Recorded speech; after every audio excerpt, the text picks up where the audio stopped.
उत्तर प्रदेश में होने वाले 10 सीटों के उपचुनाव को लेकर एक बार फिर से गठबंधन में पेच फंसने लगा है। दरअसल ये पेच फंसा है सीटों के उस बंटवारे को लेकर जिस पर समाजवादी पार्टी और कांग्रेस भी अपना अपना दावा ठोक रही है। उत्तर प्रदेश कांग्रेस कमेटी ने हाल ही में इस उपचुनाव को लेकर एक महत्वपूर्ण बैठक का आयोजन किया था। इस दौरान चर्चा यही हुई थी कि उसकी दावेदारी उन 5 सीटों पर होगी जहां एनडीए के प्रत्याशी थे, जबकि चर्चा इस बात की है कि समाजवादी पार्टी कांग्रेस को 2 से लेकर 4 सीटें ही देने की तैयारी कर रही है। फिलहाल सीटों के इस पेच को लेकर अब मामला दिल्ली दरबार तक पहुंच चुका है। अनुमान लगाया जा रहा है कि जल्द ही इस मामले को सुलझाया जा सकता है। उपचुनाव को लेकर उत्तर प्रदेश में सत्ता पक्ष से लेकर विपक्ष भी अपनी पूरी फील्डिंग सजाने में लगा है, लेकिन इस दांवपेच में मामला एक बार फिर से गठबंधन के समाजवादी पार्टी और कांग्रेस के बीच में फंसता हुआ दिख रहा है।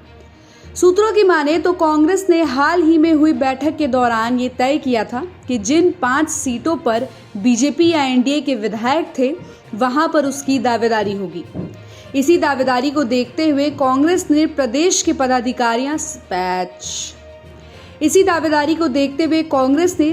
के पदाधिकारियों समेत उन जिला अध्यक्षों को भी बुलाया था जिसमें ये विधानसभा सीटें आती हैं। चर्चा इस बात पर हुई कि जब लोकसभा चुनाव में कांग्रेस ने बेहतर प्रदर्शन किया है तो इस विधानसभा के उपचुनाव में भी उसको मौका मिलना चाहिए, ताकि आने वाले विधानसभा चुनाव से पहले कांग्रेस को भी अपनी ताकत का अंदाजा हो सके। वहीं सीटों को लेकर जिस तरीके से उत्तर प्रदेश में सपा और कांग्रेस का पेच फंसा हुआ दिखाई दे रहा है, उसका मामला अब कांग्रेस की तरफ से दिल्ली दरबार तक पहुंचा दिया गया है। कांग्रेस ने उत्तर प्रदेश में हाल ही में हुई बैठक की रूपरेखा और चर्चाओं को दिल्ली के नेताओं से शेयर किया। इसमें सीटों के फंस रहे मामले का जिक्र है। पार्टी से जुड़े एक वरिष्ठ नेता बताते हैं कि इस पूरे मामले में सीटों के बंटवारे पर बीच का रास्ता निकालकर आगे की पूरी रणनीति बनाई जा रही है। उनका कहना है कि फिलहाल गठबंधन के तहत ही चुनाव लड़ने का पूरा कयास लगाया जा रहा है।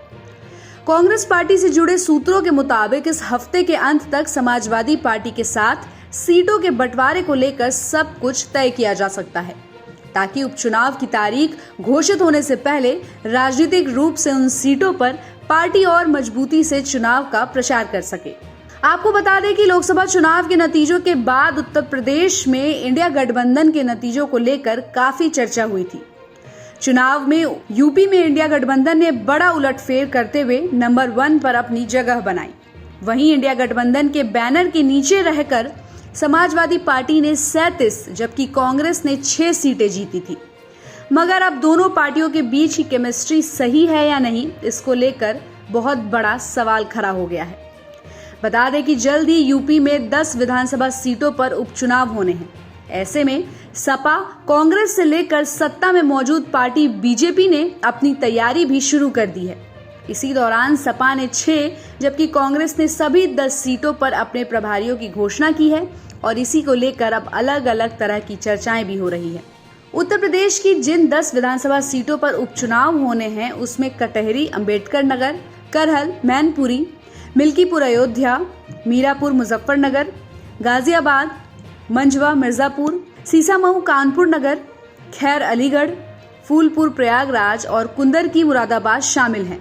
इन सीटों में से 9 सीट लोकसभा चुनाव में सपा विधायकों के सांसद चुने जाने के कारण खाली हुई है, जबकि सीसामऊ सीट सपा के इरफान सोलंकी को आपराधिक मामलों में जेल की सजा होने के बाद उनकी सदस्यता रद्द होने के कारण खाली हुई है।